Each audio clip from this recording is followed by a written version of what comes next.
The K-9 who knocked at 9:17 p.m. For 21 days, the Miller family of northern Oklahoma City lived inside a nightmare that refused to end. Their 6-year-old daughter, Grace, bright-eyed, pony-loving, always giggling, had vanished without a trace. No witnesses, no tire marks, no sound, no hope. Police combed the fields behind the neighborhood. Volunteers searched drainage ditches, barns, creek beds, and open plains. Helicopters buzzed overhead like angry metal insects. Drones scanned mile after mile of dry farmland. Nothing. It was as if the earth itself had swallowed the little girl whole. But on the 7th night, something happened. Something no one could explain. At exactly 9:17 p.m., a sharp, deliberate tapping echoed against the Millers' living room window. Tap, tap, scratch. When Michael pulled the curtain aside, he froze. A German Shepherd. Shadow, a decorated search and rescue K-9, stood outside in the dark, his front paws pressed against the glass, his breath fogging the window, his amber eyes burning with a wild, urgent intensity. He didn't bark. He didn't pace. He didn't move. He simply stared straight into Michael's soul, as if begging him to listen. The next night, Shadow returned, and the next, and the next, every night at exactly 9:17 p.m. As if the dog was keeping time with something only he understood. No one knew why. But when the truth finally surfaced, the entire community would turn pale, and the Millers would wish they had followed him sooner, before the posters, before the Amber Alert, before the helicopters and search grids and sleepless nights. Everything had been painfully, beautifully ordinary. The sun had been melting into the Oklahoma horizon, stretching gold across the wheat fields that framed the Miller home. A warm breeze carried the smell of dust and distant hay. A scent that always made Sarah Miller feel safe, as if nothing bad could ever cross their quiet street on the north side of the city. Inside the house, the evening unfolded like a picture book routine. Sarah stood at the stove, stirring a pot of chicken noodle soup while humming softly to a country song drifting from the radio. Michael was in the garage, tinkering with the squeaky axle on Grace's toy wagon. Another project he insisted would only take 5 minutes, though Sarah knew that meant at least an hour. And Grace was sprawled across the living room floor, her tiny sandals kicked off, her curls hanging over her face as she colored a picture of a horse. A white mare with wings, soaring above a prairie sunset. Her crayon strokes were careful, thoughtful, full of the earnest determination only a 6-year-old could possess. Nothing felt wrong, nothing felt eerie or out of place. The world was whole. "Mom," Grace asked, lifting her drawing, "can I play outside for 5 minutes? Just 5. Star wants to see the sunset." Star was her beloved plush horse, patched and frayed but cherished beyond measure. Sarah hesitated at first. The evening light was fading, and shadows were beginning to reach long across the yard, but she could see the entire backyard from the kitchen window. The fence was closed. The area was safe. 5 minutes, she said gently. "Stay where I can see you." Grace jumped up, slipped into her sparkly sneakers, grabbed Star by the mane, and darted out the back door with a trail of giggles. The screen door clapped shut behind her. 5 minutes passed. Then 10. Sarah looked outside. Grace wasn't on the swings. She wasn't twirling in the grass. She wasn't crouched by the tomato plants pretending to run a pony hospital as she often did. Sarah stepped onto the porch, her voice light but curious. "Grace, honey." No answer. She walked toward the shed, expecting Grace to jump out with a mischievous "boo," as she usually did. Nothing. A faint unease crept up her spine. Michael emerged from the garage, wiping his hands on a rag. "Everything okay?" I don't see her," Sarah whispered. Together, they searched the yard. Checking behind the shed, under the porch, behind the trash bins. The air grew heavier with every unanswered call.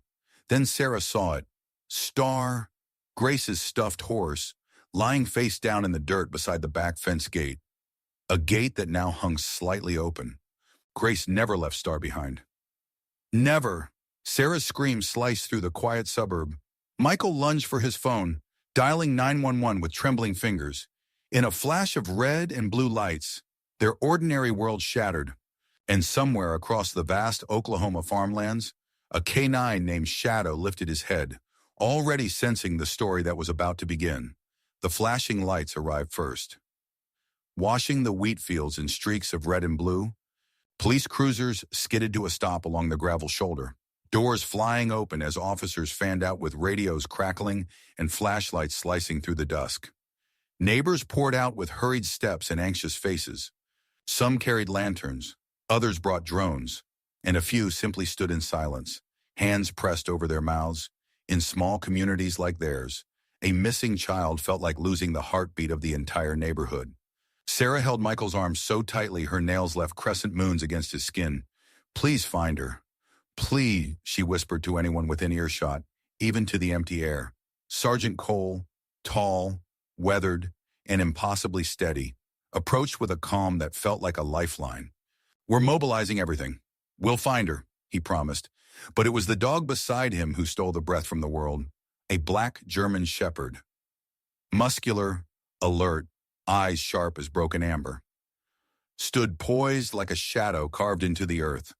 His name was Shadow, and he was one of the most respected search and rescue canines in the county.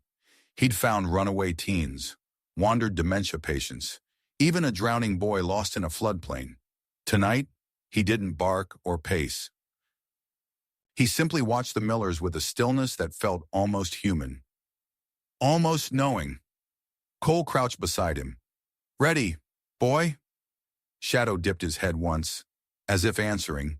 Cole handed Grace's fallen plush horse to him.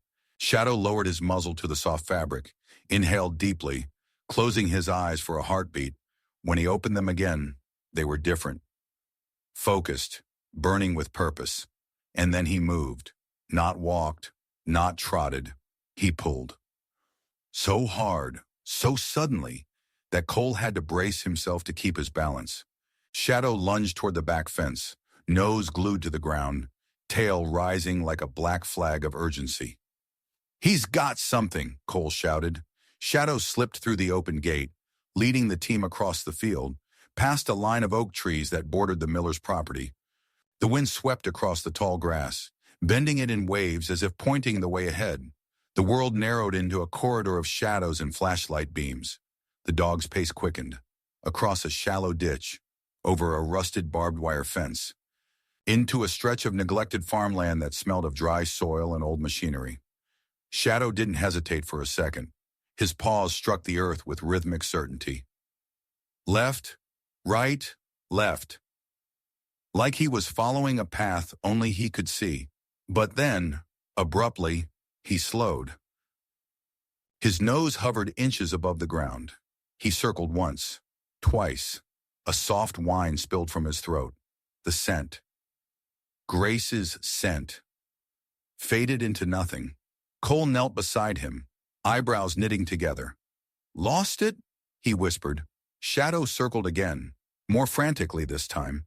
Then he froze, staring toward a cluster of decrepit structures, collapsed barns, a rusted hay silo, and several old, sun-bleached shipping containers tucked along the far fence line. He let out a single, low growl, not angry, not aggressive, frustrated, as if the truth was so close he could almost touch it. Yet it kept slipping through his jaws. Cole exhaled heavily. "We'll mark this area and bring in a larger team. We'll search every inch." But as officers led Shadow back toward the road, the dog kept looking over his shoulder. Eyes fixed on the line of abandoned containers. His entire body tense with a message no one was ready to hear. Not yet. Morning didn't arrive gently anymore. It slammed into the Miller home like a cold front, sharp and merciless. The soft pink light that once filled Grace's bedroom now felt foreign. Like it belonged to another family, another life. Sarah stood in the doorway, one hand gripping the frame as if it were the only thing keeping her upright. The room was exactly as Grace had left it, and somehow that made everything worse. The tiny sneakers lined neatly beside the dresser, the glittery headband resting on her pillow, the crayon drawings taped unevenly to the wall, full of horses, stars, and dreams too big for a 6-year-old body. Everything whispered her name. Sarah stepped inside slowly, afraid any sudden movement would shatter her. She picked up a small knitted blanket, Grace's favorite, and pressed it against her face. It still smelled faintly of vanilla shampoo and summer grass. Her chest caved. A sound broke from her. Half gasp, half sob. Downstairs, Michael sat at the kitchen table, staring at the half-eaten cereal bowl Grace had left that morning. The spoons on the counter, the cup with her little bite marks along the rim. The sheer normalcy of it all was unbearable. He rested his head in his hands, rubbing his face with trembling fingers, whispering words no parent should ever have to say. I should have checked sooner. I should have gone outside with her. God, what have I done? Sarah eventually came down, her eyes swollen but her voice steady in a way that frightened him. We're not giving up, she said. I don't care if no one finds anything. We are not giving up on her. Michael nodded, but the guilt in his chest felt like a stone dragging him under. Outside, the once quiet cul-de-sac had transformed into a busy search command center. Police set up folding tables stacked with maps, radios, and thermoses of black coffee. Volunteers wandered in and out with clipboards. Drones lifted off in synchronized hums, scanning the open plains. Officers on horseback arrived from a nearby county, combing through ravines and dry creek beds. Every hour, someone new knocked on the door, a neighbor offering food, an officer giving an update, a reporter hoping for a statement. Sarah ignored them all. Her mind was somewhere else. In the fields, in the barns, in the empty spaces where her daughter might be calling out for her. Sergeant Cole stopped by around noon. Shadow padded in beside him, paws dusty, fur speckled with dry grass. The dog looked exhausted, but his eyes were still sharp. Cole spoke gently. We covered the northern stretch again. Nothing yet, but we're widening the search perimeter. Michael nodded numbly. Sarah managed a quiet thank you. Shadow didn't sit. He just stood in front of Sarah, staring at her with unsettling intensity. As if he could see the fracture lines in her heart, Sarah knelt down, placing a trembling hand on his broad head. The dog's breath warmed her palm. His ears tilted forward, and a low, soft whine rose from his chest. Not a sound of fear or pain, but something deeper, something mournful, something that said he understood. For a moment, the house went silent. The helicopters, the radios, the chatter outside, all of it faded. It was just a grieving mother and a dog who refused to look away. Then Shadow turned his head sharply. Toward the backyard, toward the fields, stretching endlessly behind the house. His muscles tensed, his nostrils flared. He knew something. Sarah didn't see it yet. Michael didn't hear it yet. But Shadow did. The real story hadn't even started. The seventh night arrived with a heaviness that felt almost physical. Like grief had settled into the walls themselves, the sky outside was a deep, bruised blue, the air still and unmoving. Even the cicadas, usually deafening at this time of year, seemed to fall silent. Inside the house, Michael and Sarah sat together on the couch. Though neither seemed truly present, the TV flickered with muted colors, playing a documentary that no one was watching. Sarah's hands trembled around a cup of untouched tea. Michael stared forward with hollow eyes, replaying every detail of the night Grace disappeared, hunting for something. Anything. He might have missed. The clock on the mantel ticked softly, 9:15 p.m., 9:16 p.m., and then tap, tap, scratch. Sarah jolted as if struck by lightning. Michael's head snapped toward the window. What was that? She whispered. The sound came again, deliberate, urgent. Tap, tap, scratch. Michael rose slowly, as if his body were made of glass. His feet felt heavy, each step a weighted march toward the unknown. When he reached the window, he hesitated. Fingers hovering over the curtain as fear crawled icy fingers up his spine. Then, with a sharp exhale, he pulled the fabric aside and froze. Shadow stood outside, his large frame silhouetted by the faint glow of the porch light. His front paws pressed flat against the window, claws scraping lightly down the glass. His breath fogged the surface in rhythmic bursts.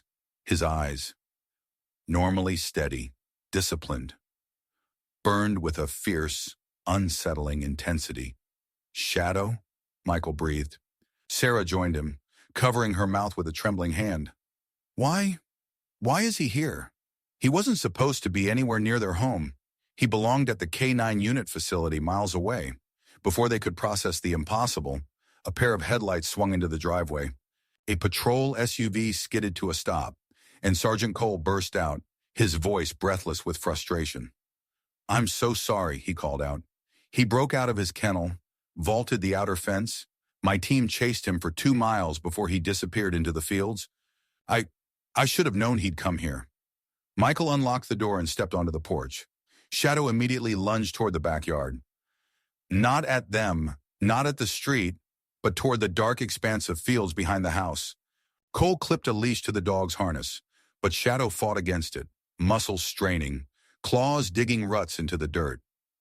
He released a low, throaty whine that sent chills through Sarah's body. "He's not acting like a dog that's just restless," Michael murmured. "This is something else." Shadow jerked again, this time toward the exact spot where he had lost Grace's scent on the first night. His entire body shook with urgency. Sarah's voice cracked. Do you think he smells her after all this time?" Cole hesitated. "Something he rarely did. I don't know," he admitted quietly. "But he's not confused. He's trying to tell us something." Shadow barked then. One sana loud enough to echo across the open fields, a bark that held no aggression, only a desperate plea. Sarah felt her heart drop. Michael swallowed hard. For the first time, they wondered, what if Shadow had never stopped tracking Grace? What if he had been coming here for a reason? And what if ignoring him was the same as ignoring their only chance to bring their daughter home? The first night might have been dismissed as strange, the second night unsettling, but by the third, even the officers whispered that something was happening, something no one could explain. The Millers didn't sleep at all after Shadow's unexpected visit. Dawn came gray and dull, painting their living room in lifeless colors. Sarah drifted through the morning like a ghost, while Michael paced the length of the house, checking windows, checking the backyard, checking his phone for updates that never came. Sergeant Cole returned after sunrise, apologizing again for Shadow's escape, promising they'd reinforce the kennels, promising tonight would be different. But that night was not different. At 9:17 p.m., sharp, the sound returned. Tap, tap, scratch. Sarah's breath hitched. Michael whispered, "No, it can't be." But when he pulled back the curtain, there Shadow stood again, paws braced against the glass, breath fogging the pain, mud clinging to his legs, eyes blazing with the same unmistakable urgency. Cole arrived minutes later, panting, hair windswept as if he'd run the entire way. He broke out again, he said helplessly. "I swear, he has never behaved like this." Shadow didn't spare him a glance. His gaze stayed locked on the Millers, especially Sarah, as if silently pleading for her to understand. On the third night, things escalated. Shadow wasn't just tapping, he wasn't just scratching. He brought something, a small object clamped gently between his teeth. When Michael cracked open the window, Shadow pressed it into the gap, nudging it forward until it dropped into Michael's trembling palm. A purple hair tie with tiny silver beads, the exact kind Grace wore in her braid the morning she vanished. Sarah collapsed onto the carpet, sobbing so hard her voice wouldn't form words. Cole examined it under a flashlight. "It could be hers," he admitted, "but a lot of kids wear these." "It's not." Shadow growled, not angrily, not at them, at the dismissal, at the doubt. It was a low, guttural rumble that vibrated through the porch boards and silenced the entire conversation. On the fourth night, Shadow did the unthinkable. Michael barely had time to open the door before Shadow shoved past him, sprinting straight down the hallway. His claws clicked sharply against the hardwood as he skidded into Grace's bedroom, nose pressed to blankets, pillows, drawers.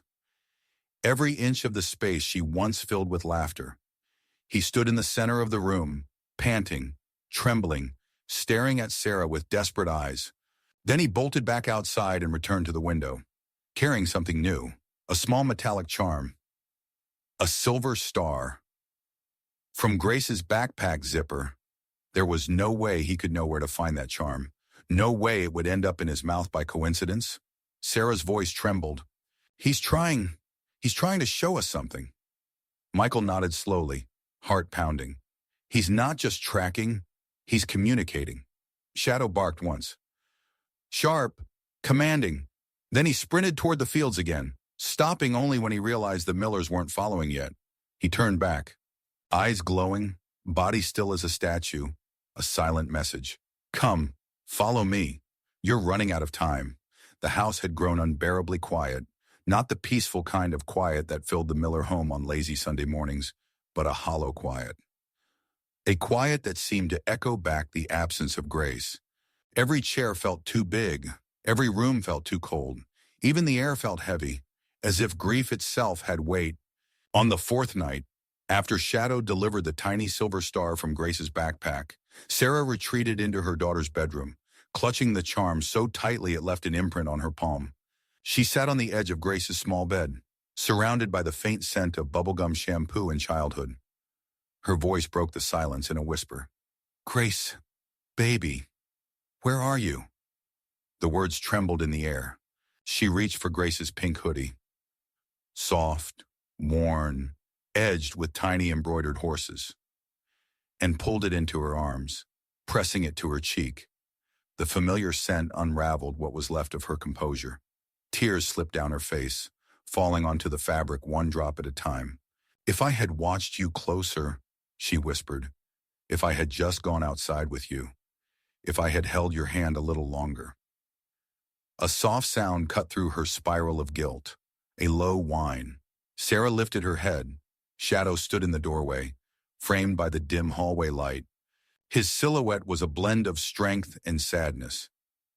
Ears drooped slightly, chest rising and falling with slow, controlled breaths.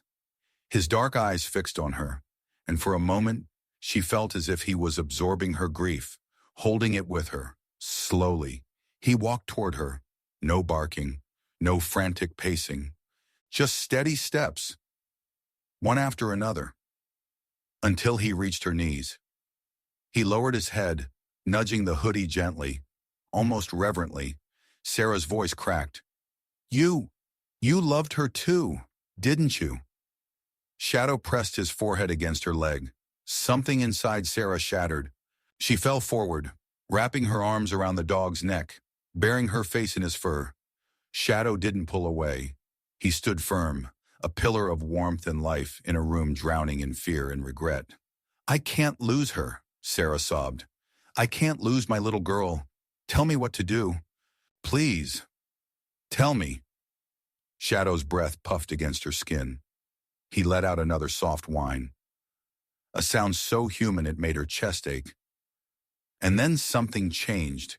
His ears snapped up, his muscles stiffened, his eyes sharpened with purpose. Sarah slowly lifted her head. Shadow stepped back, turned toward the hallway, and barked. Once, loud, urgent, a bark that wasn't asking, a bark that was telling. He padded toward the back door, then stopped halfway, twisting his head to look at her. Holding the moment, waiting for her to understand. Shadow, Sarah whispered, rising shakily to her feet. You want me to follow you? He barked again, and this time, Sarah didn't hesitate. She wiped her tears, steadied her breath, and stepped toward him, something inside her.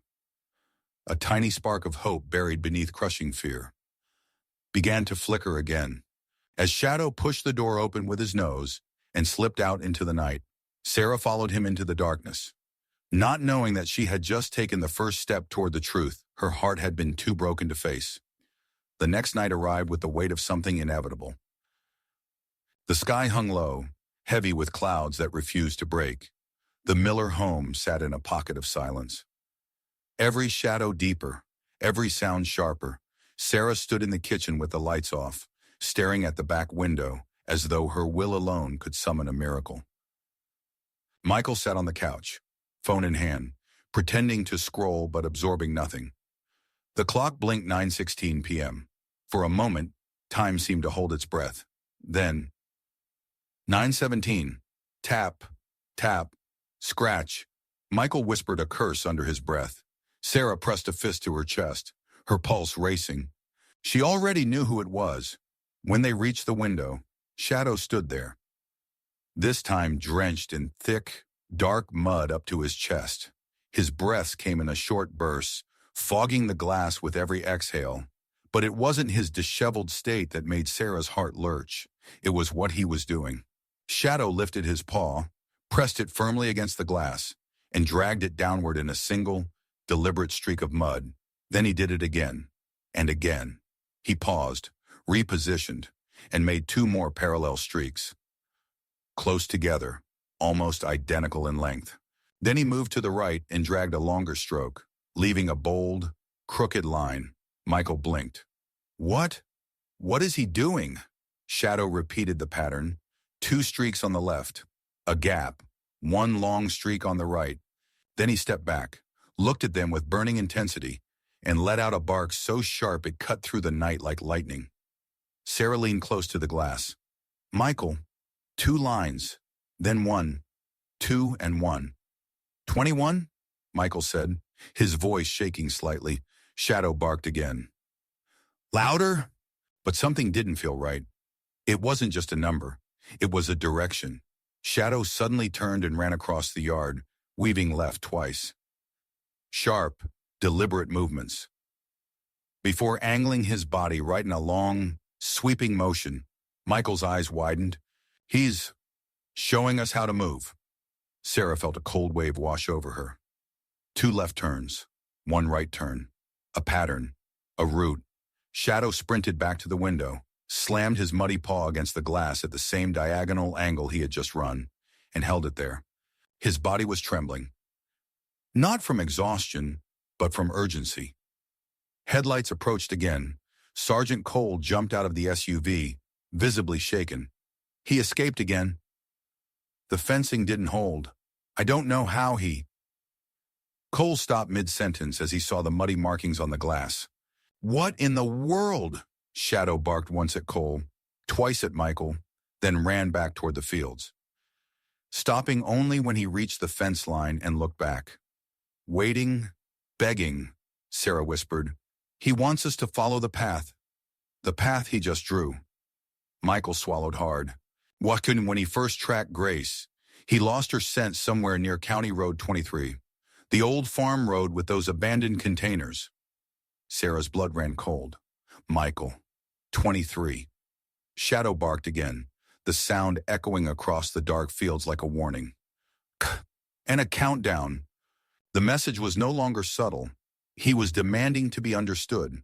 The wind had begun to pick up, carrying the dry scent of soil and rust across the backyard. The fields behind the Miller home stretched into darkness. Endless, silent, waiting. Shadow stood at the fence line, tail stiff, body angled forward like a compass needle locked onto true north. Michael grabbed a flashlight. Sarah pulled on her jacket with trembling hands. Sergeant Cole hesitated only long enough to radio for backup before following them into the night. Shadow didn't wait. The moment the Millers stepped past the fence, he bolted ahead, glancing back every few seconds to ensure they kept pace. His paws pounded against the earth in a rapid, purposeful rhythm, just like the path he demonstrated on the glass. Left, left, right.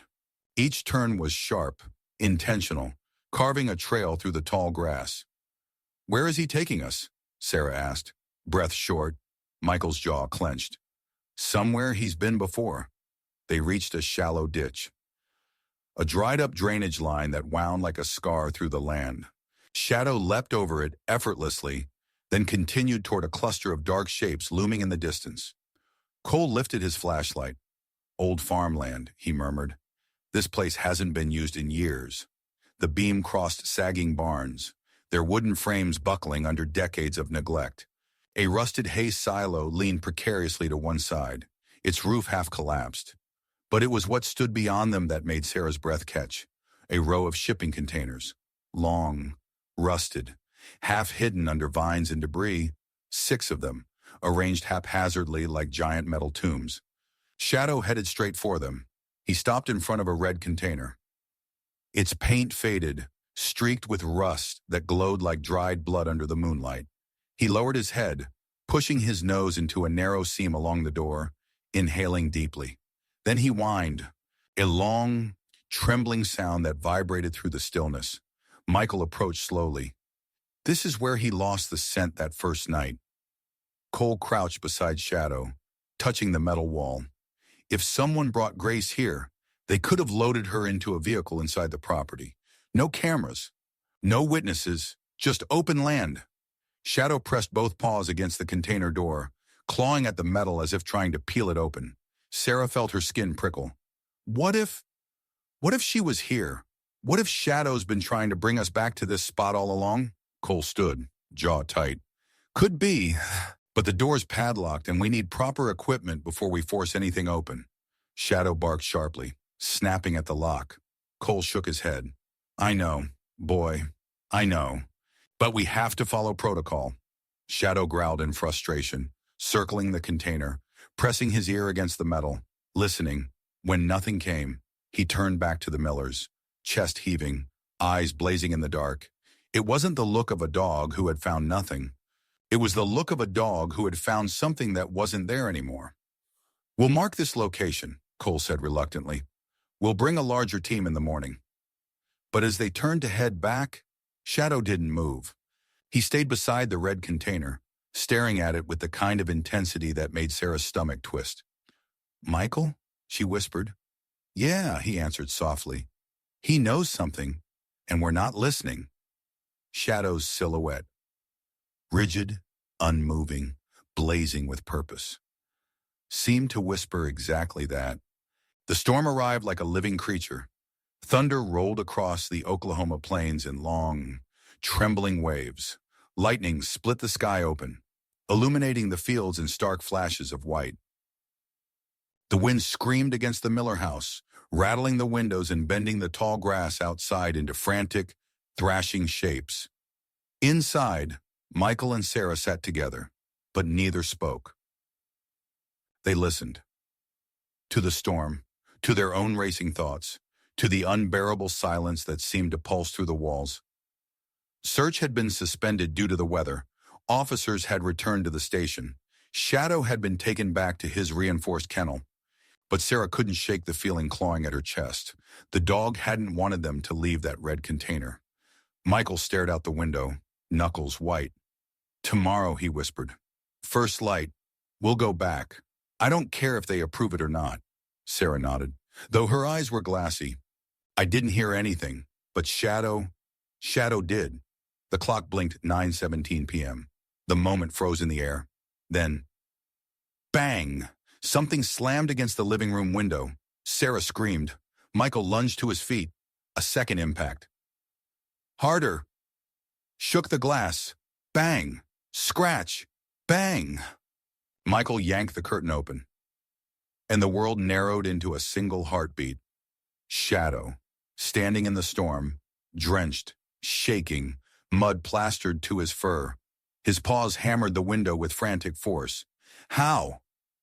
How did he get here? Michael shouted. Before Sarah could answer, headlights cut through the rain. Sergeant Cole tumbled out of his SUV, soaked to the bone. He escaped, Cole yelled over the storm. Scaled the new fencing, tore through a locked gate. Ran straight here. I've never seen anything like. Shadow barked at Cole. Sharp, furious.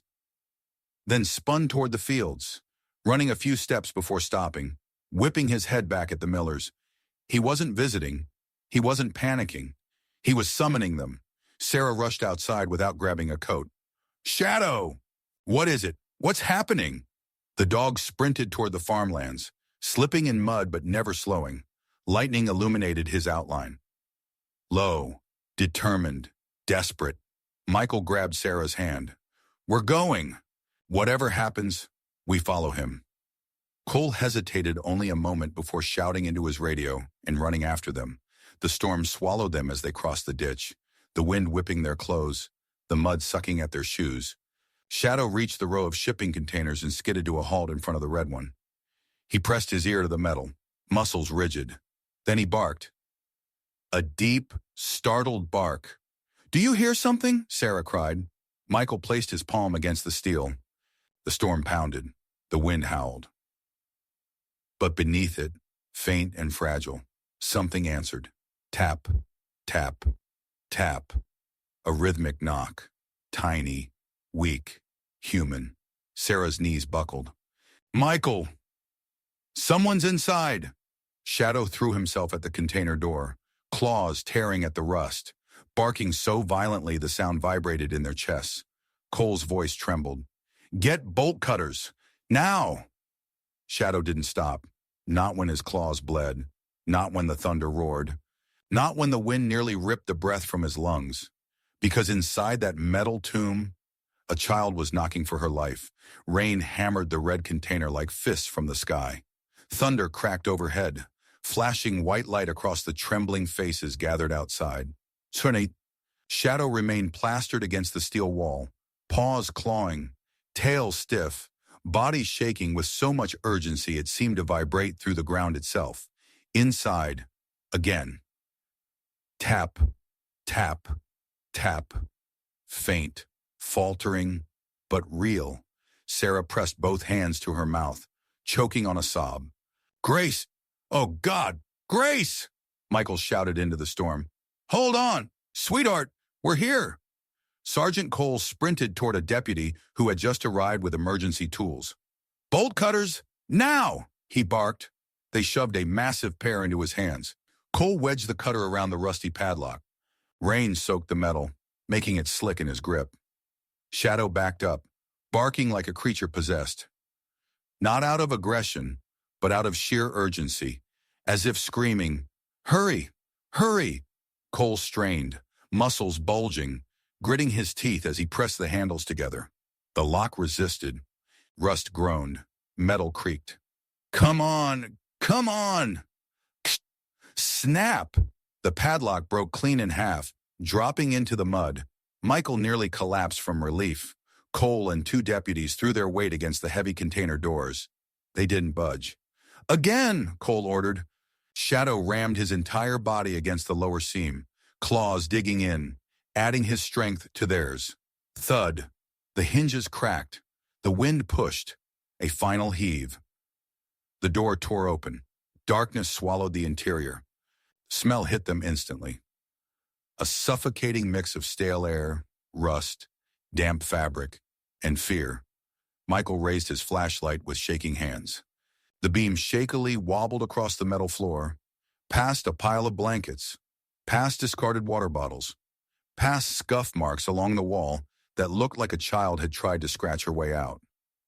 And then, a small figure, curled tight in the corner, knees to chest, arms wrapped around a familiar stuffed animal.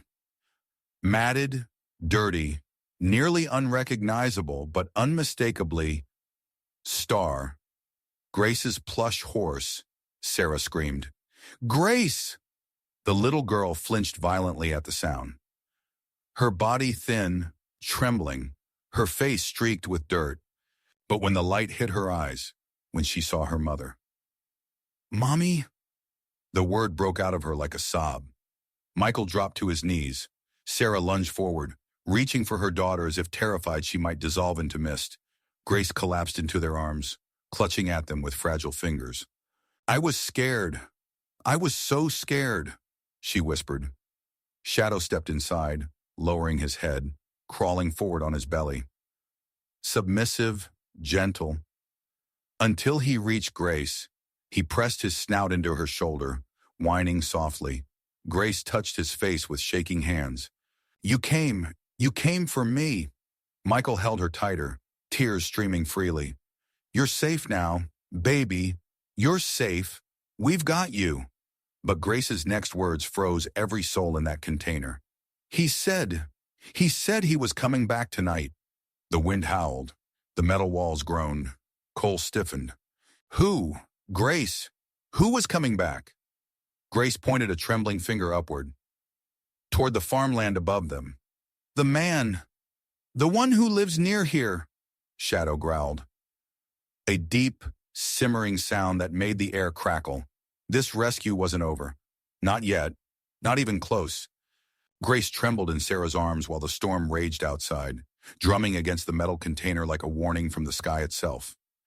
Michael swept his flashlight over his daughter's face again and again, as if reassuring himself she was truly there, alive, breathing.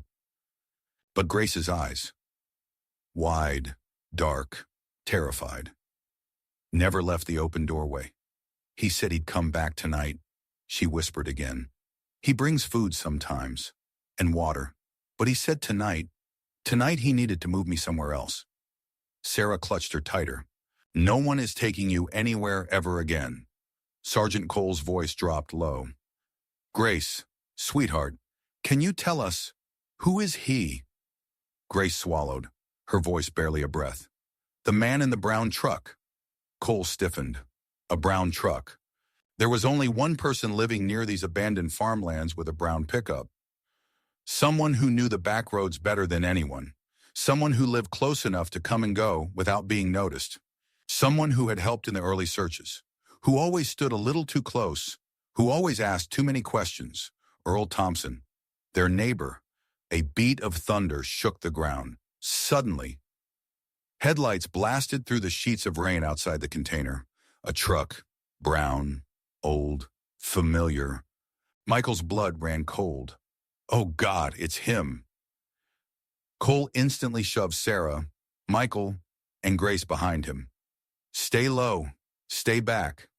Shadow's body transformed in an instant.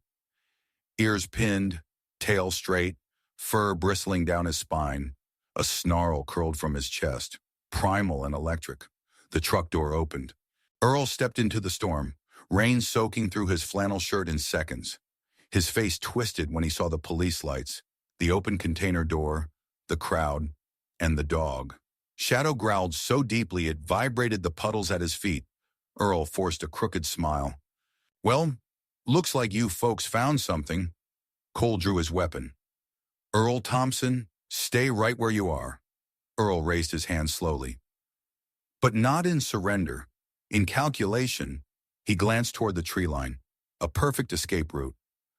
Dark, tangled, and endless. Cole saw the look. Don't even think about it. Earl bolted. A flash of movement cut through the storm. Shadow, launching forward like a black arrow fired from a bowstring. He tore across the mud, claws scraping, muscles coiled with furious precision. Earl stumbled but kept running, slipping on wet earth, arms flailing. Shadow hit him full force in the legs. The impact sent Earl crashing into the mud, face first. He tried to crawl, wheezing, reaching for the tree line. But Shadow pinned him with a force born from instinct and devotion. His teeth bared inches from the man's neck. Cole sprinted over and snapped the cuffs around Earl's wrists. You're done, he growled. You're not hurting another child ever again. Earl screamed into the mud, rain washing over his face, but no one listened. Shadow stepped back only when he sensed Grace was safe. His body shaking, not from fear, but from the adrenaline of protecting the child he'd never stopped searching for. Sarah held Grace tighter as she whispered, Shadow saved me. Mommy, I told the other boy he would. I knew he would. Michael looked toward the dog. Soaking wet, exhausted, panting, and felt something inside him shift forever. They weren't just dealing with a canine. They were looking at a hero. Morning came softly, as if the sky itself wished to avoid startling the world awake after such a brutal night. The storm had passed, leaving the Oklahoma fields washed clean. Each blade of grass sparkling with dew, each puddle reflecting a pink-gold dawn. At the county hospital, everything felt gentler. Grace slept curled against Sarah's side, wrapped in warm blankets. A small monitor beeping steadily at her bedside. Her cheeks still carried faint smudges of dirt. Her wrists still bore scratches, but the fear had loosened its grip on her little body. Every so often, she shifted closer to her mother, as if making sure she was truly safe. Michael stood by the window, watching the sunrise spread across the horizon. For the first time in 14 endless days, he let himself breathe. Really breathe. Without feeling his chest cave in, a soft knock broke the silence. Sergeant Cole stepped in, but the one who entered first was Shadow. His paws clicked softly against the linoleum floor. His fur was brushed and clean now, but his movements were slower, heavier, shoulders sagging with exhaustion. Yet the moment he saw Grace, something bright flickered back into his eyes. Sarah smiled through tired tears. "Come here, boy. Come see her." Shadow approached the bed gently, almost reverently, as if afraid to disturb the fragile peace around it. He laid his head beside Grace's hand and exhaled a long, trembling breath. One he had seemed to hold since the night she vanished. Grace stirred. Her small fingers reached out instinctively, brushing against Shadow's fur. "Shadow," she whispered, voice raspy but full of something soft and sacred. "My angel dog." Shadow closed his eyes and leaned into her touch, tail giving a slow, barely there wag. Michael wiped his face with the back of his hand. He didn't just find her, Sarah. He fought for her. Every night, every minute. Cole nodded, emotion tightening his voice. He never stopped tracking her. He kept escaping because he knew she wasn't gone. He knew where she was, long before any of us understood. Sarah stroked Shadow's head. "You brought her home," she whispered. "You brought all of us home." The room grew quiet again. Peaceful, warm, lit with the soft glow of morning. Later that afternoon, staff and officers gathered near the hospital entrance as Grace was moved to a recovery room. Reporters waited outside, cameras ready, but the focus wasn't on the parents or the police chief. It was on the tired German shepherd walking beside the little girl he refused to give up on. Shadow paused at the doorway, turning back toward Grace with an expression so gentle it softened every heart in the room. Grace lifted her hand again. "Shadow, don't go far, okay? I need you." Shadow lowered his head and pressed it into her palm. An unspoken vow. Michael looked at Sarah with a trembling smile. "We owe him everything." As the sun dipped low, spreading gold across the hospital parking lot, Shadow stood tall despite his exhaustion. Silhouetted in warm light, his fur glowing softly, he wasn't just a tracking dog. He wasn't just a hero for one night. He had become something more, a guardian, a miracle in fur and heartbeat, a reminder that instinct, loyalty, and love can carve paths humans cannot see. And as Grace whispered one last time before falling asleep, "Shadow saved me," everyone in the room silently agreed. Sometimes heroes don't wear badges. Sometimes they walk on four paws. In a world full of noise, sometimes the only truth comes from a heartbeat on four paws.